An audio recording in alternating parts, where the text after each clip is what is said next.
Meanwhile, this morning's jobs report, it's the last one of 2020 that we'll actually get in 2020, I should say. It shows the surge in COVID-19 cases is hitting workers and curbing the broader economic recovery. The report missed expectations for November payrolls, which rose by 245,000. That's well under the estimate of 460,000. The jobless rate, though, was in line with analyst expectations at 6.7%. With me now is Bloomberg's Sonali Basak. Sonali, we just heard about the state of the pandemic.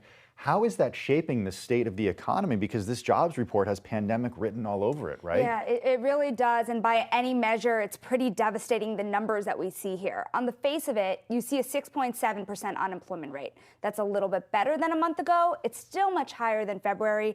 And, Ben Castleman at the New York Times this morning pointed out, rightly so, that at about 10 million jobs still lost in this economy, that's still worse than the worst of the Great Recession. So that's the worst we've really seen in our lifetime still here in November, with numbers that are backward looking and an economy in the near term that's getting worse. Some really important context there. I wonder then if we're seeing numbers now that are worse than at the worst point of the Great Recession, how long is it going to be until we see, at least from a jobs perspective, the economy recover to where it was before the pandemic? So that's hotly debated, but S&P Global this morning came out with a report that they think it will be after 2023.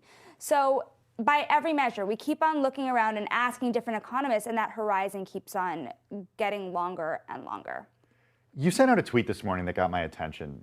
You wrote that almost 4 million people are out of a job for the long term. The unemployment rates continue to show a lot of inequality. Even though we're seeing the overall unemployment rate at 6.7%, as you pointed out in this tweet, Black unemployment is at 10.3%, Hispanic unemployment at 8.4%, and Asian employment at 6.7%, while white employment at 5.9%. What is the story here? Very unequal recovery among different racial groups across the country. And then also, you're seeing a lot of men and women also grapple with staying at home and dealing with childcare on top of that.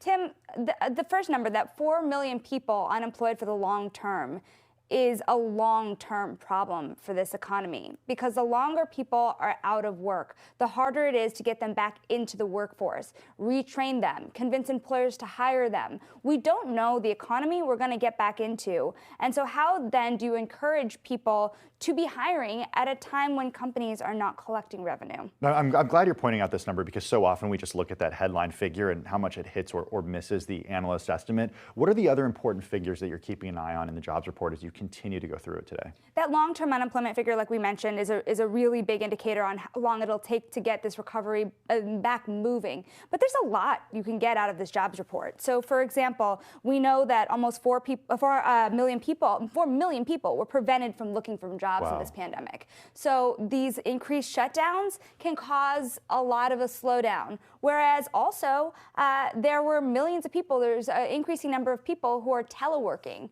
rather than going into work. So there is a lot of data that shows you how this recovery is shaping up, in addition to just what the pure numbers are. Right. If your school districts are closed and they have to have remote learning, you're not working because you're making sure that your kid is in front of a computer with his or her class. I mean, the economic effects are absolutely devastating of this. Sonali Basak from Bloomberg News, thanks as always for joining us.